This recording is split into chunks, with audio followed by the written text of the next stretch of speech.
What's up, E.D.G family? Kevin here with another talks. We're going to be talking Stonesaga today. It just launched today on a Kickstarter, and as of right now, it is fully funded. This has been, I believe, up for 16 hours now, I believe. And so yeah, it's fully funded right now. It is another game I'm quite interested in. I alluded to this last week when I did a Andromeda's Edge preview, and I told you this wasn't going to be a common thing, and it's not. I mean, to be honest, there's one other game that I have my eye on that's crowdfunding in the next couple months, and I'll probably do it again. But I'm going to let that sit. If you're interested, it is a 420 strain by Sweetwater, and it is quite interesting. It has a hemp style flavor to it. It is quite unique. But I'm gonna go ahead and talk Stonesaga. We're gonna check out the Kickstarter page. Obviously, I am a backer, and I'll talk my pledge at the end. So let's look at this. So we got Stonesaga. It has raised 485,000. Actually, we might as well say 486,000 US. I believe they were only asking for 100,000 Canadian. We got 3,400, almost 3,500 backers, and we're still got 20 days to go. But this is a cooperative crafting survival exploration game by Games. They did Stars of Icarios, and then they have also done Mythwind. And this is I've known about this game for probably a couple months now. Looks fantastic. The artwork looks fantastic. And we're gonna go through this page, and like I said, we'll talk my thoughts here in just a little bit. So, fantastic box art. I mean, it looks pretty cool. Very like you're looking out a cave dwelling. And then you'll see that we got some hex style tiles. We got these unique little holders. I think those are fantastic. And then we have different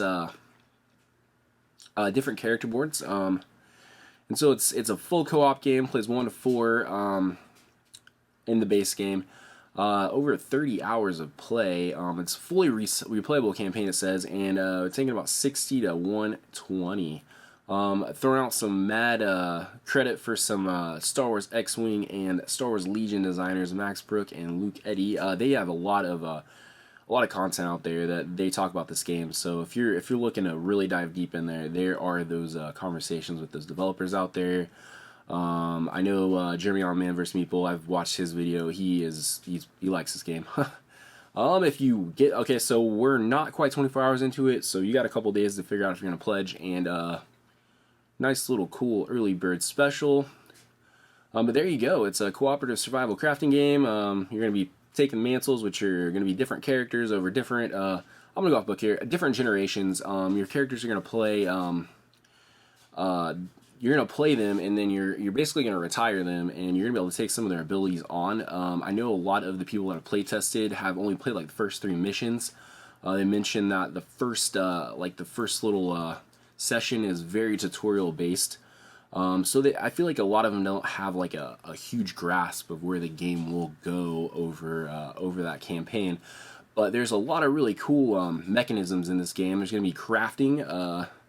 You're in a completely different, completely unique crafting system. Very cool. Not quite Minecraft, but I think there will be the comparisons. And then there's inside your box, there's going to be a cave wall that you're going to be able to draw on and kind of map out your adventures. And I believe I saw, we'll get to it, you can replace that and do it again. So very unique.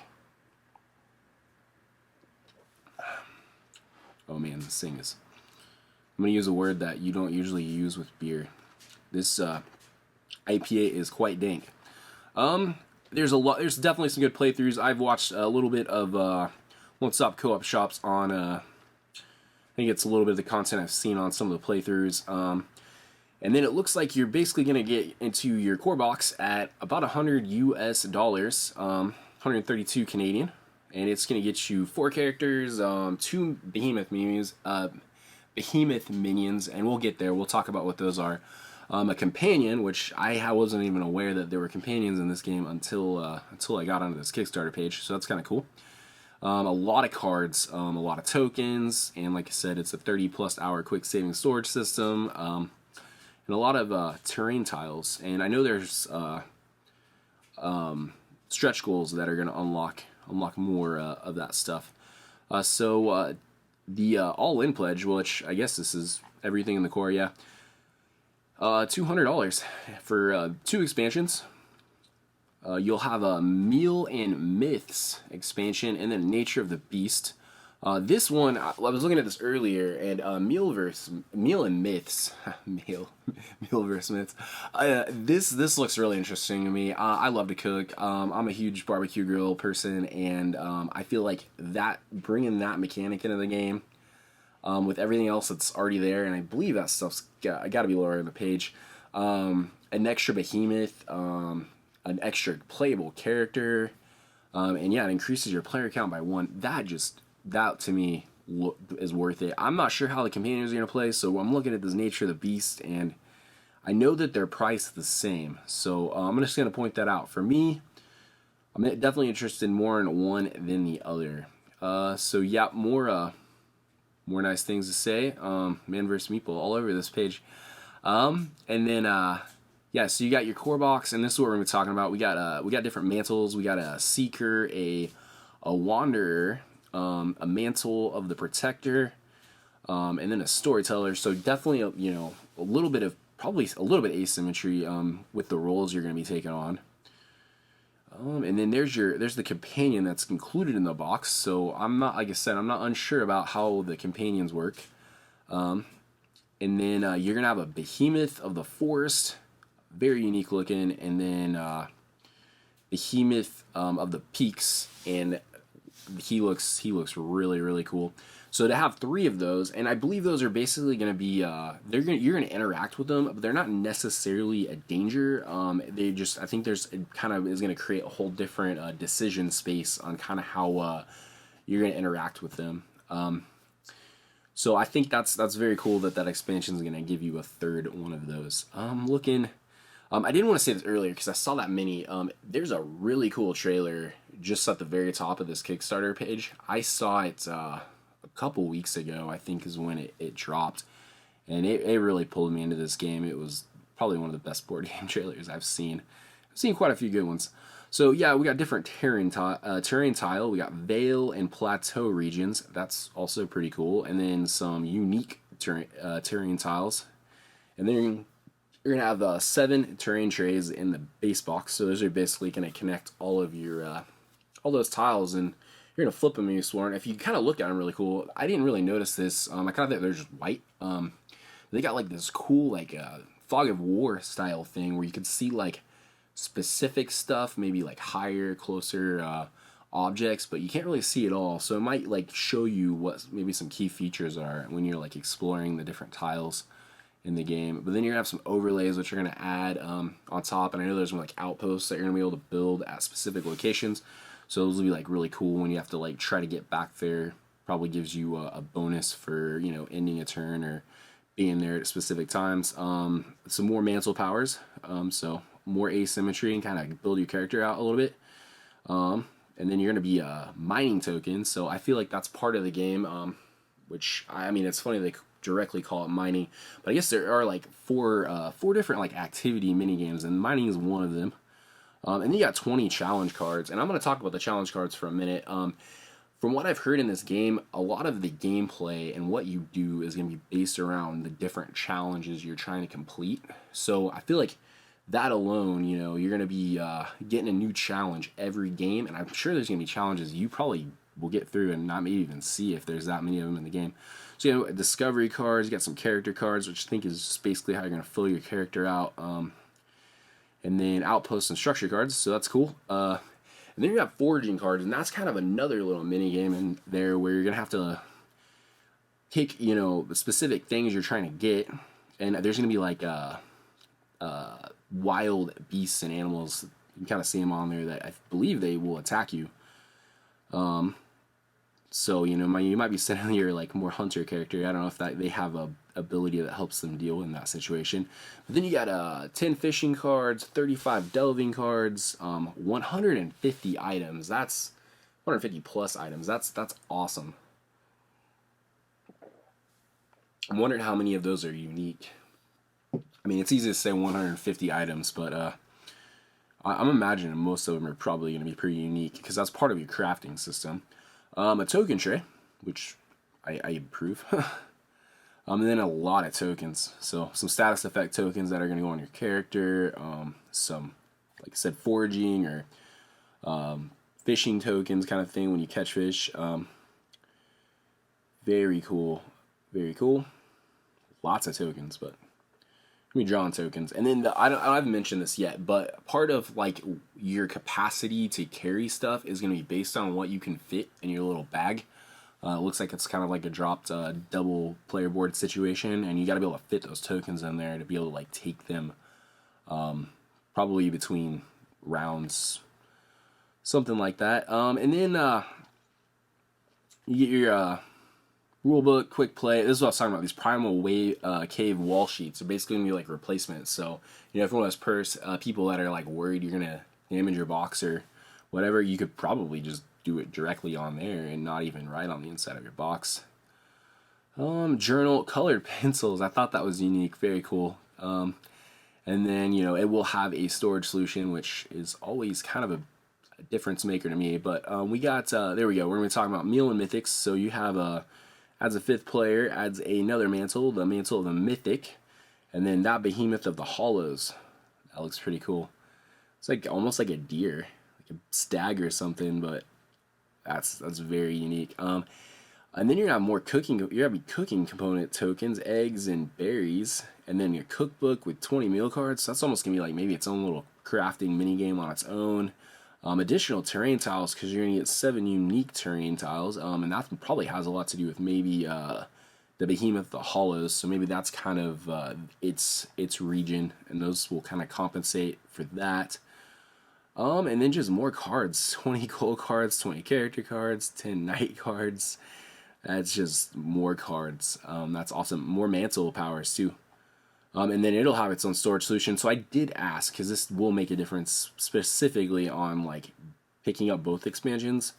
If you're gonna be able to, combine your stuff, and it looks like if they're having their own storage solution inside these boxes, I'm starting to maybe doubt that that's probably gonna be the case. You have the nature of the beast, and that's gonna give you new animal companions. Artwork in progress, so obviously none of this is finalized. They'll have minis, and you'll have 10 new terrain tiles and 3 terrain trays, and then more cards of looks like pretty much all types, even item cards, more mantle powers, and storage solution for that box. Whew. Okay. But yeah, it's getting great endorsements from everybody that's played it. Like I said, I feel like there's like a huge question I've seen with people is just kind of you're gonna be doing the same mechanics over and over again throughout this game, or are you? I mean, they don't even really know. I mean, there might be some changes as you progress through the game. It's hard to say. Nobody's played that, especially when you're talking about a campaign game. They don't generally want to spoil that kind of stuff, but storytelling is high up on the list. Gathering resources, and then crafting and building. Cooperative survival, so I'm sure there's gonna be like, hey, I got a bunch of this, you need that, and then exploration discovery, which is crazy cool. And then you get these behemoths, is what you're talking about. These guys that are just kind of unrestrained forces of nature. They're just gonna kind of do whatever they're gonna do, and I feel like you just kind of have to figure out a way to play around them. It's advertising a true solo mode, so it's not like you have to play 2 characters. I think I think I heard at one point. This game was designed to play all the characters at once. I think it was like even a 5-player game when they were testing that. And yeah, so you would have to like solo like 5-handedly. So that's cool. Drop in, drop out. Persistence.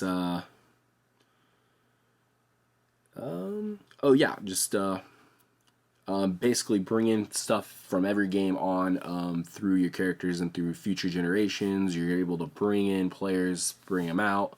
I like the Meal and Mythics portion. That looks very cool. Nature of the Beast, not always sold on. I'll have to probably see some more gameplay, see if how companions kind of add to the game for me. But we got stretch goals unlocked, you know, so we already got some expanded foraging, some challenge cards, some expanded fishing, a new 4 new tiles and a terrain tray. I'm pretty sure that's added to the base game. And then they're going to start unlocking some stuff, and I don't know if that already did. Yeah, that one already did 20 recipe cards for that expansion. The next one's going to be a 6 animal companion. We got, 4 more foraging cards, 2 challenge cards, just a bunch of new cards for both boxes.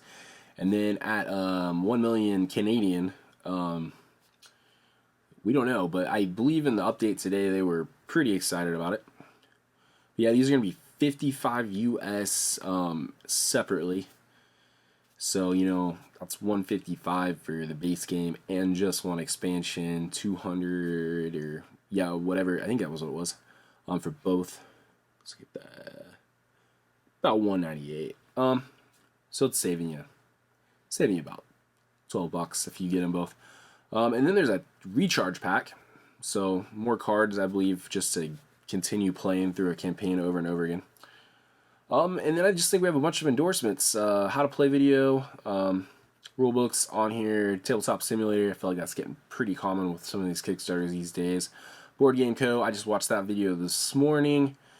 Pretty good. He was kind of the one that was like, I don't know if you know, how this game's gonna progress as far as lasting. So yeah, bunch of videos. They got the models. They look pretty good. So I think there's a lot of detail on these. I thought the minis for Stars of Arcarius was pretty good. They have like a whole I believe separate box for a big portion of the miniatures. And so game I'm definitely interested in picking up at some point. I think they're talking about potentially doing a campaign for reprint / maybe more content. And then you got some lore.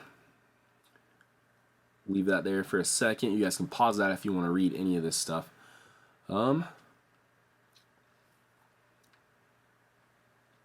then shipping, 25 for the core boss in the US, 30 for core and expansions. And that should be about the entire campaign page. Okay, there we go. So let's go back up to the pledges. Let's go back up to pledges. So like I said, super interested in this game. I am a bit of a Minecraft fan. So anything that's going to bring aspects of that, the survival, the cooperative, the exploration, is very interesting to me. I don't feel like I have anything that quite checks some of the boxes that this game does in the same box. I didn't go past it. No, did not. So to me, I am just back in core box, and I will probably, depending on what is talked about as far as the storage solution, you know, being able to potentially bring some of those components from the expansions into the core box for storage, will definitely make up my mind as far as whether I'm pledging a full tier up. But I'm definitely interested in that Meals and Myths expansion. I think for me, it definitely has some interesting additions to the game. But yeah, that's Stonesaga. Let me know what you guys think. Is this something you guys are back in? Is this something you're interested? You've seen it, just now seeing it. Very, very interesting. Like I said, I feel like the mechanics are super simple, what you're doing, but I feel like a lot of this game is going to be played out through the challenges and what you're doing each generation. And so I feel like, yeah, there's a bunch of question marks, but I do like what they're presenting. And I will probably watch, you know, some more playthrough in the coming weeks, especially I think they have some stuff slated to drop since the campaigns came out. So I'll definitely be keeping an eye on that. Yeah, let me know if this is a game you're interested. Leave it in a comment. Let me know what you think about it. If you like this video, give me a thumbs up. Think about subscribing if you're new. If you have recently subscribed, a big thank you, and I will see you guys on the next one. Much love.